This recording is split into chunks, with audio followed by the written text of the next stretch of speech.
The next divine name is An-Nur, which means the light. Allah, the Exalted, is the one who draws all things from the darkness of non-existence to the light of being. He sheds light on all good and bad things for his servants, so that they can be rightly guided to the abode of peace in the hereafter. He is the one who enlightens the heavens and the earth and everything within it. Chapter 24 An-Nur, verse 35. Allah is the light of the heavens and the earth. The example of his light is like a niche within which is a lamp.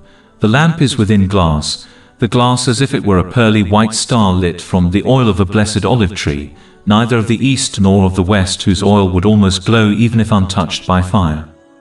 Light upon light. Allah guides to his light whom he wills.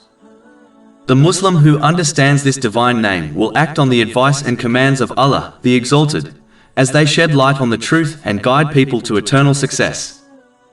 A Muslim must act on this divine name by avoiding those actions which encompass their spiritual heart with darkness, namely, sins. Instead, they must perform those actions which enlighten their spiritual heart and provide them a guiding light in both worlds.